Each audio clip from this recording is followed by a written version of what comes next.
Everybody, Friday is here. It is Friday, August 25th. Congratulations. I hope you're ready for the weekend. It's the Mo News Podcast. I'm Moshe Wanunu. Another week. I am Jill Wagner. This is the place where we bring you just the facts. And reread all the news and read between the lines so you don't have to. So I was Googling here August 25th holidays, Jill, and on nationaltoday.com, they list all of them, days you've never heard of before. I would like to make sure everyone knows that today is National Banana Split Day, one of my favorite foods, so that's important. National Kiss and Make Up Day. If you, are having a fight, today is Kiss and Make Up Day, so make sure you honor that. And Jill, our favorite holiday here on the Mo News Podcast, National Secondhand Wardrobe Day, and I say that with total gratitude to Jill and her husband, frankly, the whole clan, the whole family, as they've been donating things to us in anticipation of our baby. Basically, every time we are done with a piece of clothing or a gadget or something to hold the baby or entertain our baby, we're like, okay, Moshe, Alex, when you come picking it up? We've got a swing, we've got a baby Bjorn, we've got all sorts of good stuff. Jill's kids are almost 5 and 1, and so batter up. We're next up in the lineup here in Brooklyn for all the hand-me-downs. And my son was a very, very happy accident, as they say. So we had gotten rid of most of our kids' stuff, thinking that we were probably just going to be one and done. And so you're getting some relatively new gear. With my daughter, it was like stuff that had been handed down from nieces and et cetera. So for you, this is almost new stuff. Well, we're very grateful for it, Jill. Just as we hit record on the podcast, she was telling me, she's like, Moshe, I have more stuff for you. It's going to happen really quickly. I'm like, the baby's not here yet. She's like, it's going to happen quick. You're going to need it. Before you know it, she's going to be mobile. And that's when you need the gadgets that keep her kind of in one place so you can do stuff, anything really. Shower, use the bathroom, do some work, cook. Yeah, I've been told to appreciate the early stages when, they're not going to run away from you and jump off something. But then that happens pretty quickly, I'm told. I'm currently in the cannot keep your eyes off this child for 1 second stage because my son is basically crawling, almost walking, putting everything in his mouth. So yeah, it makes those early days seem quite easy. But anyway, let's get to some news, shall we? Starting with politics, Donald Trump surrenders to authorities in Georgia on election interference charges. And yes, there is a mugshot. He does not look pleased, Jill. Plus, the first poll numbers are coming in since the GOP debate Wednesday night.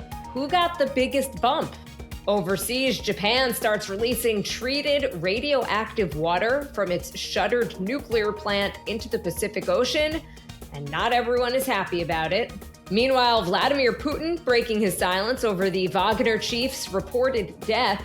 A new world alliance, and we're not invited. The BRICS group announces some new members, including Iran. Is screen time for young kids really as bad as we think? We're going to break down the results of a new study. And somehow it is pumpkin spice latte season already, and Starbucks is rolling out some new menu items this year. Plus, it is Friday. Cheers to the freaking weekend, what we are watching, reading, and eating. All right, starting with politics in Georgia, as former President Trump surrendered to authorities Thursday night over felony charges in connection with efforts to overturn the 2020 presidential election results.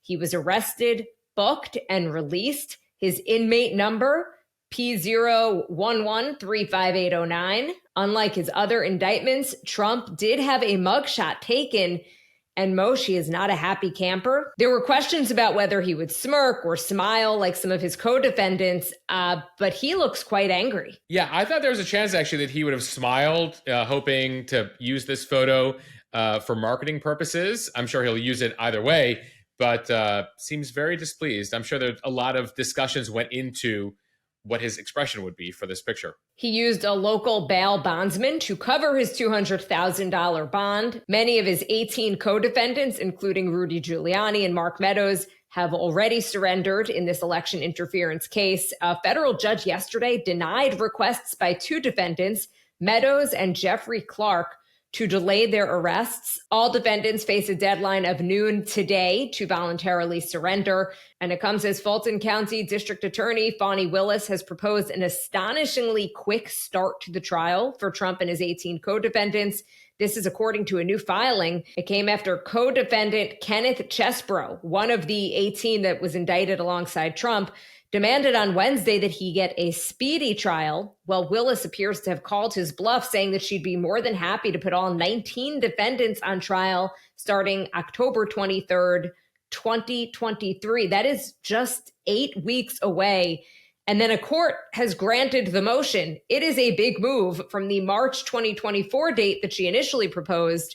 And that March date itself was wildly optimistic given the vast number of defendants involved. Trump yesterday was quick to voice his opposition to the proposal for an early trial, filing a motion to sever his case with Chesbrough's and, quote, any other co-defendant who files such a demand. Trump's team is asking for a trial in the year 2026. They want more than 2 years to prepare. Pretty stunning, Jill, to get that mugshot. That's a decision New York made not to do in that indictment. And of course, the two federal indictments, they chose not to take a mugshot of the president, former president either.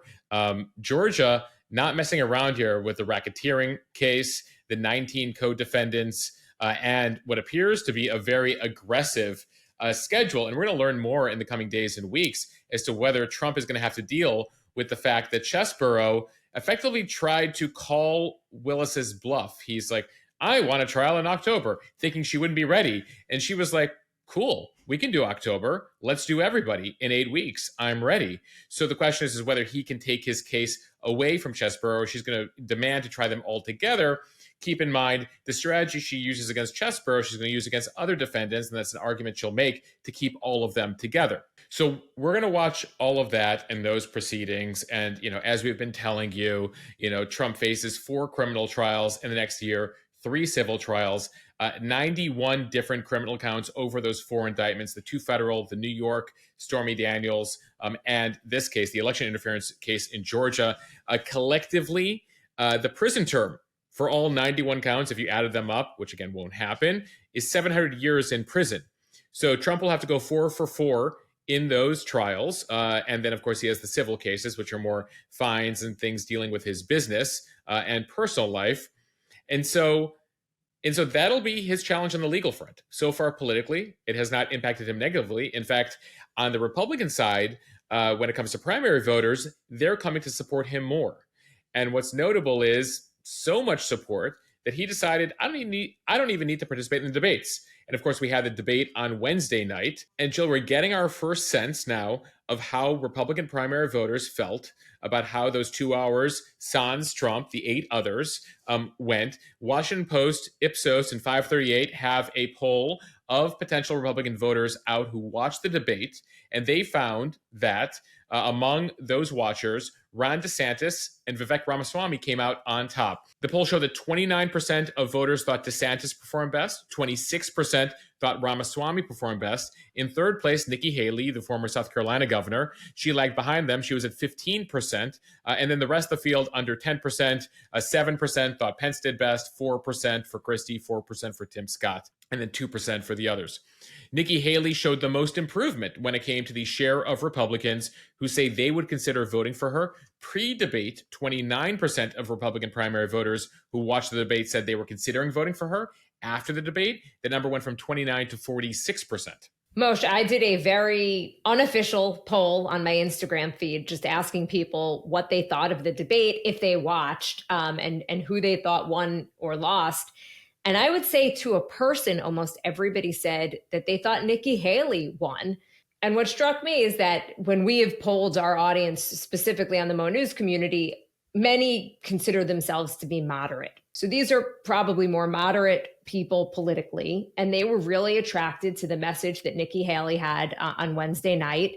And because of the system that we have in this country and the way that the primary system is and who gets to vote in which primary, it tends to favor more extreme candidates on both sides.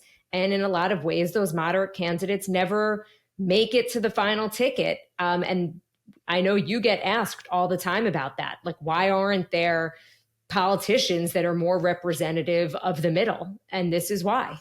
Well, what's interesting about Nikki Haley is her viewpoint is not that, like she's a conservative, right? She's pro-life.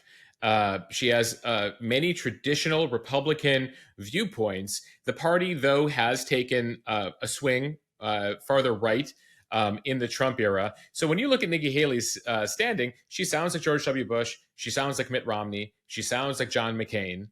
Traditional conservative viewpoints, right-leaning viewpoints. But of course, with the kind of populist push of recent years around Trump, and you hear it from DeSantis, and you hear it from Ramaswamy, that's where the party faithful are. That's where the party base is. And those are the people who tend to turn out in the primaries, in Iowa, in New Hampshire, in South Carolina. So it remains to be seen how that works out. Keep in mind, on the other end of the spectrum, in 2020, Bernie Sanders was the big liberal on the Democratic side, and the moderates all gathered around to come around for Joe Biden because they were fearful that Bernie would be seen as too extreme by a general election audience. The question is, would that happen on the Republican side? Well, it doesn't appear so, but it was interesting to see the momentum she gained and how much she gains out of this debate. Still, at the same time, while we talk about 46% of Republicans now considering voting for her, the number when it comes to DeSantis is 67%. Which was up from 62% pre-debate, and Ramaswamy is now up to 46%. So he's tied with Nikki Haley. So as far as the Trump alternatives there, DeSantis appears to be the most popular, and then you have Nikki tied with Ramaswamy there. Interestingly, and again, it's very early on here, this is a poll done in the first 24 hours, debate watchers are slightly now less likely to say they will consider supporting Trump after the debate. Now, before the debate, 66%, 2/3 of Republican primary voters said they would consider supporting Trump. After the debate, it's now down to 61%. So at least by 5 points, it's gone down slightly, meaning there is a group of people who watched the debate on Wednesday night who previously said, yeah, I think I'll vote for Trump. And after watching the debate said, I'm actually happy with the alternatives. I'm no longer considering Trump. And so the question is, as we continue to see people paying more attention, the second debate is the end of September at the Reagan Foundation out in Simi Valley, California. Whether that continues to move, one other number we were looking at, favorables, DeSantis, Nikki Haley, Tim Scott, all extremely favorable out of the debate. Haley, again, saw the biggest move, positive. There was also a move for Vivek Ramaswamy on the positive end and on the negative side, though still 60-32, more favorable than unfavorable.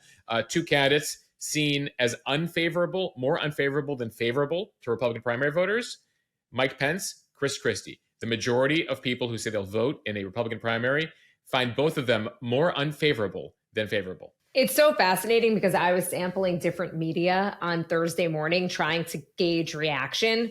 And some of the more left-leaning networks, even Morning Joe, seem to think Mike Pence kind of hit it out of the park. Well, they're just comparing Mike Pence against Mike Pence. By Mike Pence standards, let's be realistic here. By Mike Pence standards, right. That was probably the biggest performance of his life. Like, that was Mike Pence, pure energy. Like, if you've never seen Mike Pence like that ever before.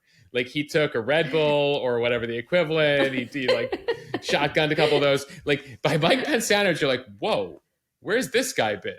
But still, compared to the rest of the candidates, it's challenging. But just, I think especially like a show like Morning Joe, where they've been watching the guy for 15, 20 years, they were like, well, but they're comparing him to himself.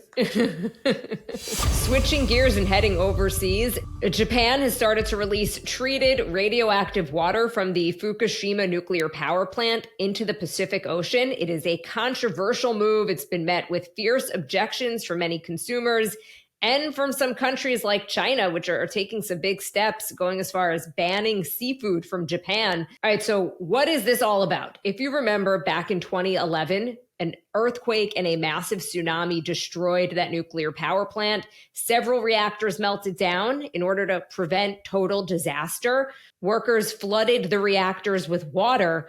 That water became highly contaminated, and it's pretty much just been sitting there ever since. Some rainwater has filtered in. That's also become contaminated. So you've just got these massive tanks that are now near capacity and cannot hold any more water. So Japan had to figure out what to do with it.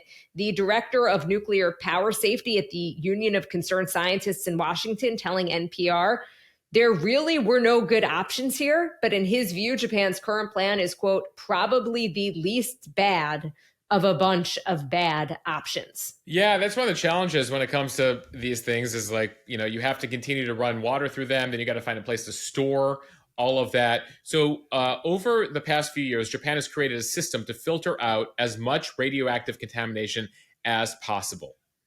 They've been able to filter out some of the really bad radioactive isotopes.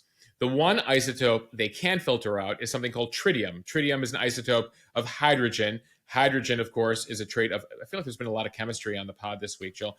Hydrogen is part of water. I purposely wanted you to read this, actually. Is H2O. I felt like you'd do well with it. We've been talking about hydrogen on the moon. Now we're talking about hydrogen as part of tritium. So anyway, they can't take the tritium out because it's part of hydrogen.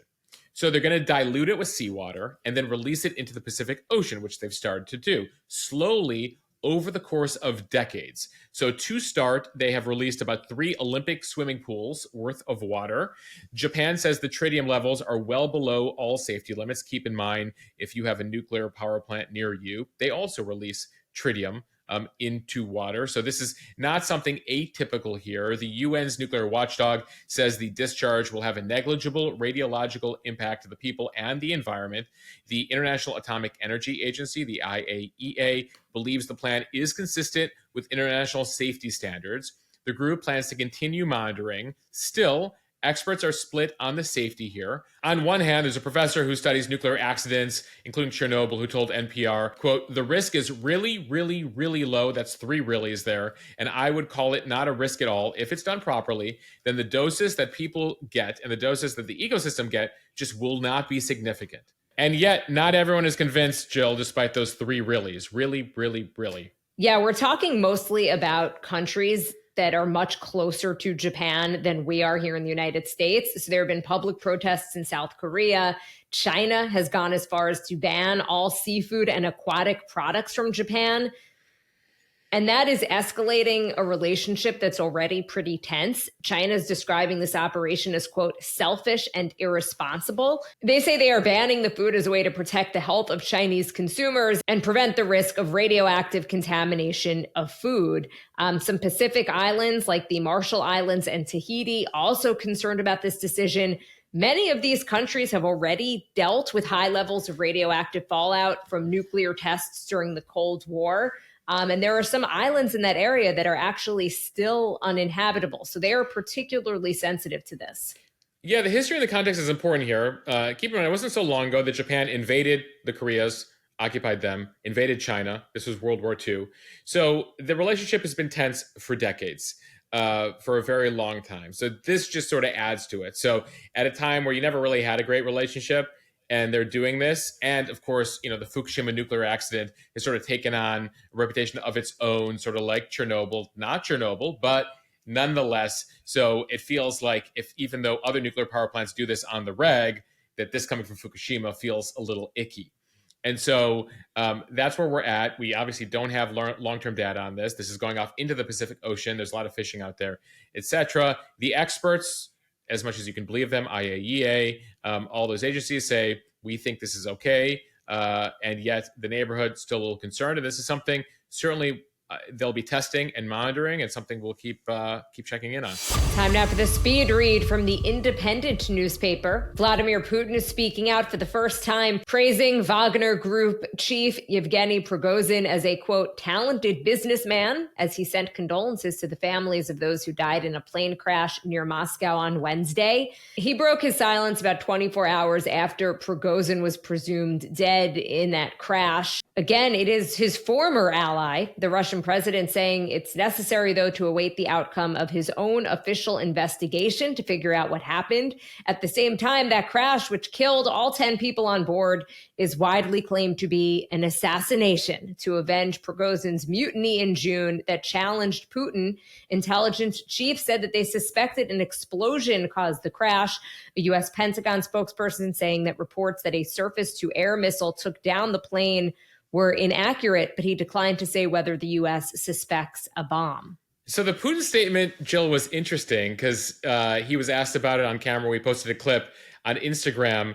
And as he sort of praised him, he also said he was a man of complicated fate and he made serious mistakes in his life. But he was also a talented man, a talented businessman. So, typically when you're mourning your sort of friend who tried to do a mutiny against you, I guess that's how that goes. He was talented, but also made some serious mistakes in his life. Hint, hint. But we got to investigate it, and I'll let you know how that investigation goes. So the Pentagon's commenting. Everyone's trying to do analysis here, especially based on Putin's history of not being so kind to people who defied him. The Institute for the Study of War, that's a think tank research group that's been doing some great work on the situation in Ukraine, says that Prigozhin had many enemies within the Russian military, among all the top Russian generals and Putin, and they pointed the finger there saying something's up.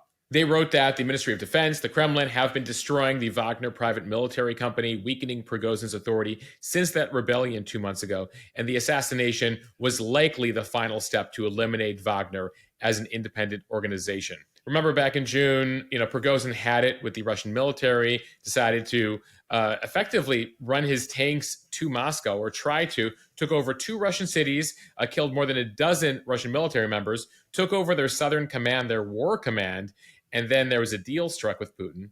But we all knew this deal wasn't going to last very long, that allowed Prigozhin to temporarily live in Belarus. But then Prigozhin comes back to Russia, and then suddenly his plane crashes outside of Moscow.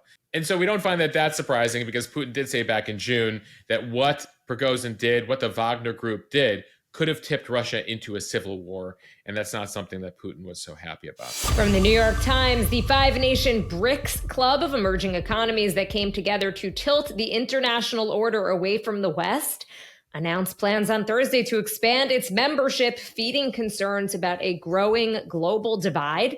The BRICS group, which includes members Brazil, Russia, India, China, and South Africa, hence the acronym BRICS, represents a quarter of the world's economy and has increasingly sought to act as a counterweight to the dominance of Western-led forums like the Group of Seven and the World Bank.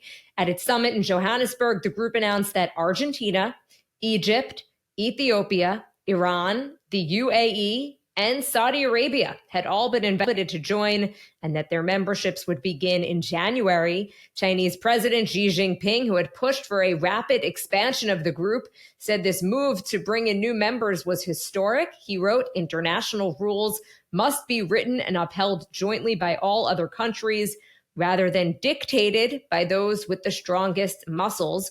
Wonder who he is referring to there. The BRICS group has said that it wants to bring diversity to the world's power structure amid increasing polarization. This is sort of like watching the conferences right now, the college football conferences in the U.S. expand. BRICS is going from 5 to 11.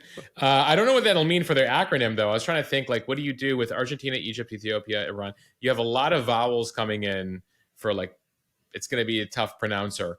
A lot of people, though, taking notice, Jill, the inclusion of Iran as part of the group, which obviously has an antagonistic relationship with the U.S. And so clearly there, China and Russia, bringing them in, they have a huge natural gas supply, and they're clearly seeing an opportunity to bring that in. But it does say something about the relationship they want to have with the West. And yet at the same time, in that group, the B, the I, and the S of BRICS, Brazil, India, and South Africa, all have very friendly ties with the West.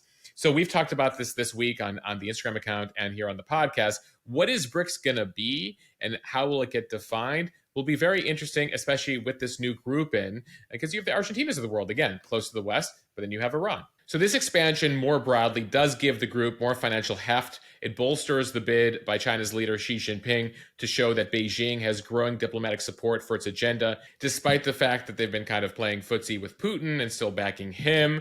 And so as you look at this summit, there's a lot of interesting analysis going in here of what they would be able to accomplish during it. And it appears this expansion is going to be the big takeaway. The other thing they were talking about that they weren't able to really deliver on is how do we create a BRICS currency as a rival to the US dollar? And that's something that's immensely challenging. Now you're bringing in 6 more countries. So imagine trying to bring a currency to China and Iran and Argentina. By the way, the Argentine currency is a debacle right now. Bring all these economies together under one currency. Very challenging. It appears in the meantime, though, that they're just trying to get, a whole group of kind of that next tier developing economies together. And it's a place where China can really be the top dog. From the AP, Maui County sued Hawaiian Electric Company on Thursday over those fires that devastated Lahaina, saying that the utility negligently failed to shut off power despite exceptionally high winds and dry conditions.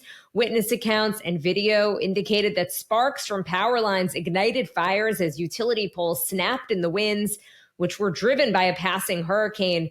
The August 8th fire killed at least 115 people. Hundreds are still unaccounted for. The lawsuit says that had Hawaiian Electric heeded weather service warnings and de-energized their power lines during the predicted high wind gusts, that the destruction could have been avoided. The lawsuit said the utility had a duty to, quote, properly maintain and repair the electric transmission lines and to keep vegetation properly trimmed and maintained so as to prevent contact with overhead power lines and other electric equipment. So we've talked about a couple lawsuits from a couple homeowners. This is the county of Maui. So this is, government officials now suing the electric company. They say the utility knew the high winds would topple power poles, knock down power lines, and ignite vegetation. The lawsuit notes that other utilities across the U.S., whether that's Southern California, Edison Company, PG&E, San Diego Gas and Electric, have all implemented these shutoffs during high wind events, and Hawaii should have known to do that as well.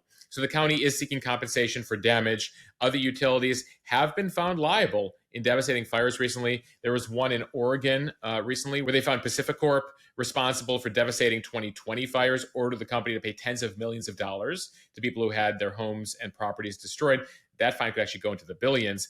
And then, of course, in California, PG&E declared bankruptcy and pleaded guilty to 84 counts of manslaughter after its neglected equipment caused the fire back in 2018 that destroyed nearly 19,000 homes and businesses and burned down the town of Paradise, California. Jill, while we're on Hawaii, I just want to mention there's this controversy you might have seen in some headlines related to FEMA staying in luxury hotels in Maui. There's luxury hotels that typically would charge $1,000 a night. And there's photos of FEMA folks staying in those hotels. FEMA has put out a statement saying, we're getting a government rate of $300. There's a lack of housing across the island right now for survivors, with thousands of them in hotels, temporary housing. And so that's why they've put some of the FEMA officials in one of those hotels where, by the way, there's also survivors, and they want to reinforce the rate they're paying is much lower. So just if you see that headline, a little context there for you. From the tech website Gizmodo, when babies and toddlers have access to more screen time, it could lead to developmental risks. This is according to a new study published in the Journal of the American Medical Association of Pediatrics, commonly known as JAMA. The study was conducted by researchers in Japan. It looked at the amount of time that about 7,000 kids spent on tablets, phones, watching TV, or using other technology. And it found that by 2 years old, babies who spent up to 4 hours per day in front of a screen were 3 times more likely to experience communication and problem-solving delays. And while those who spent 4 or more hours on their devices were almost 6 times more likely to experience the same delays, they were also almost 2 times more likely to have underdeveloped fine motor skills and 2 times more likely to not have properly developed their personal and social skills. The study reported that 4-year-old kids who had more screen time, they also had delays in communication, gross motor and fine motor skills, problem-solving skills, and personal and social skills. That was the 4-year-olds. One person looking at the data saying that kids learn how to talk if they're encouraged to talk. And very often, if they're just watching a screen, they're not having an opportunity to practice talking. They may hear a lot of words, but they're not practicing saying a lot of words or having a lot of that back and forth interaction. The World Health Organization advises against giving infants defined as less than 1 year old any screen time whatsoever, and says 2-year-olds should not be allowed more than an hour of screen time. So experts say that while screen time means your kids won't be bored, being bored is actually considered a good thing. Longer term, one of the real goals is for kids just to be able to sit quietly in their own thoughts. When they're allowed to be a little bit bored for a second, that's how creativity happens. A report from UNICEF, the UN Children Fund, said that more screen time can also reduce a child's ability to build empathy, saying for a brain to develop and grow, it needs essential stimuli from the outside world. More importantly, they need time to process those stimuli. Jill, I know there's varying opinions about screen time, how to use screens. I've certainly heard those debates among parents, but it is interesting because we're now living in the era of the iPad, which came out about 12 or 13 years ago. So we are starting to get some real data finally. And I imagine this is just one of many studies we'll be seeing about the impact of screens. And I imagine it's not just screen time, it's what you're watching on the screen, it's what's happening around the screen, it's what the kid is eating, it's the larger environment. And so it's not all apples to apples, but still some interesting numbers from this study. I don't think that they took into account Miss Rachel. Yeah. And all I'll say is, if you know, you know. She has actually helped my son speak and say a few words. But besides for that, we do try to keep him away from screens. But when my daughter is in the room, she's usually watching TV during meals. Please don't judge anybody out there. We work, we're busy. Anyway, you could see his head will it's like a moth to a flame. Yeah. You know, if that TV is on, he is glued to it, even if I'm sitting in front of him and trying to read and talk.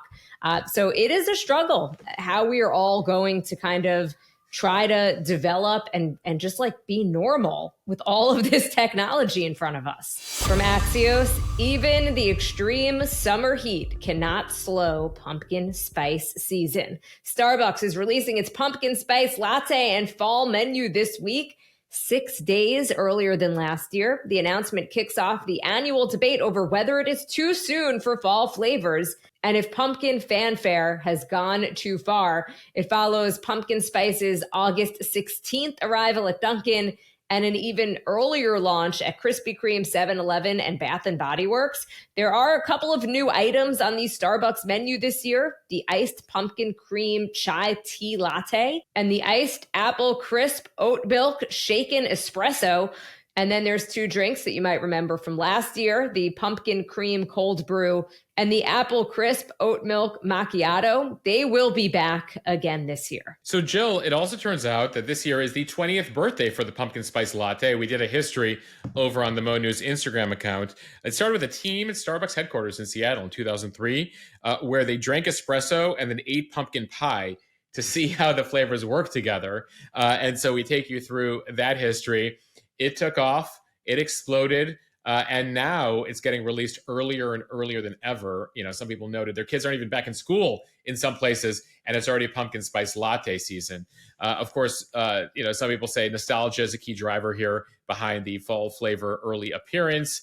Even if it's 90 or 100 degrees where you are, you like the feeling of fall, and Starbucks is trying to bring you there as early as possible. Well, I thought that was one of the interesting points that the Axios piece made. It was that perhaps because of the extreme heat, that people are kind of craving cooler weather, and pumpkin spice latte makes them think about fall. Sure. Smells do that, right? And tastes do that. They take you to places. And so Starbucks is trying to take you there. By the way, this segment was not sponsored by Starbucks, but we know that many of you are drinkers. But we'll take some if they want to send us some pumpkin spice lattes. Oh, we're not against it. We're open to a sponsorship if you represent Starbucks. All right, it is Friday. Cheers to the freaking weekend. Time for what we are watching, reading, and eating. Moshe, kick it off. What are you watching? So I'm into this new HBO documentary about telemarketers called Telemarketers. It's an investigation. It goes back a few years. Heard some good things. So I'll report back on the Instagram feed how it went. Jill, what are you watching? Moshe, my husband and I have just started this 4-part series on Netflix. It is called Untold Swamp Kings. It's about football coach Urban Meyer's high-profile tenure with the Florida Gators football program. They won 2 national championships. There was a Heisman Trophy winner. Tim Tebow is from that era as well. My husband, of course, went to Ohio State, where Urban Meyer went after that. So it's been fun to watch. All right, Jill, that's what you're watching. What are you reading this weekend? Okay, so I finished the 5-Star Weekend that I mentioned last Friday. I highly recommend, by the way, if anyone is just looking for a good beach read, it was awesome, and I was able to finish it pretty quickly. This week, I read a really fascinating article in Time. It's called Why the Nation's Largest School District is Making Virtual School a Permanent Option. And they're talking about a school in New York City where they decided that virtual school during the pandemic, while it was kind of a disaster for a lot of kids, for some, it was really helpful, and they had a lot more time to work on extracurricular things, and they didn't have as much time commuting, kind of like a lot of workers who were able to work from home and realized, hey, I don't need to necessarily be in the office. Anyway, it's really a fascinating look at should school districts, especially with kids who are in these formidable ages, should they be doing this type of thing as well? Jill, and of course, we were talking earlier this week about the fact that school, there's a lack of school bus drivers, and some kids are taking hours and hours to get back and forth to school. So certainly an option in certain districts. All right, Moshe, what are you reading? So starting a new book called Passionate Mothers, Powerful Sons. It's a new book out by Charlotte Gray. It'll be coming out in the next couple of weeks, and we're going to be having her on the podcast. It's a story of Winston Churchill's mom and FDR's mom. A relationship you don't hear about, them with their sons as these two leaders who would go on to save humanity from the Nazis, what they learned from their mothers. So I think it's a really cool glimpse at a history we know a lot about, but this angle most of us know nothing about. It's so funny because when you first told me what book you were reading, I thought it was like a parenting book. Passionate Mother, Powerful Sons. Yes. And I was like, why is he reading that? Maybe Passionate Dads, Powerful Daughters. Right. But anyway, very cool. And definitely, I think, more on brand. All right, let's end this. What are you reading this weekend? Okay, so I am eating, it's called Take and Bake Sourdough Bread. It's from the Essential Baking Company. They basically send you this bread and it's baked already, but you put it into the oven for like 12 minutes on 350 degrees, and it comes out as if you hand baked fresh sourdough bread. It is awesome. I get it from Thrive Market, which I really like, actually recommended from your wife, Alex. And it's just kind of like our go-to on the weekend. It's really good. What are you eating? All right, a couple things. Loving oatmeal right now. Alex just cooked up oatmeal. She likes this brand called 1 Degree Organic Foods, and then she'll caramelize some bananas and walnuts. It's delicious. She actually was trying to give me the whole recipe before the pod, and I was like, there's no way I'm remembering this whole thing. Caramelized bananas, walnuts, 1 Degree. Hit her up on Instagram at ALSALL, Alsol, if you want to get details on her oatmeal recipe. We're also checking out a restaurant that we loved in Tel Aviv. Actually, has come to New York, called Port Said, and we'll be headed there for you tri-state folks. We'll be headed there tonight with a couple friends. 9 months into pregnancy, I appreciate that Alex is still going out. She's a trooper, Jill. All right, everybody, have a great weekend. Thank you for listening to the Mo News podcast. If you like what you hear, share this with your friends. Tell them about us. We would really appreciate it. It will help us grow. Follow us and subscribe so you don't miss an episode, and review us in the App Store. Thanks for joining us this week, everybody. It's been a busy one. And appreciate all of you who have joined Mo News Premium this week. You can check that out over at mo.news/premium. I loved watching the debate with several hundred of my closest Mo News friends, and Jill, and all of you. So if you haven't joined us by now, give it a shot. We have a code, Mo News Trial, one word, for free 30 days. I loved it. And I loved how you were like trying to get in some analysis, but you didn't want to speak over the candidates. It's not easy. I was very impressed at kind of how you were balancing it. Right. And then I was annoyed because I would miss something. But like at the same time, like there's no value add if we're going to just watch it together and sit there silently. So we're going to figure this out. Debate number 2 is coming up September 27th. We'll have a more advanced setup next time around. Well, I thought it was great, and I was really excited to be a part of it. Okay, everyone, have a good one. Have a good one.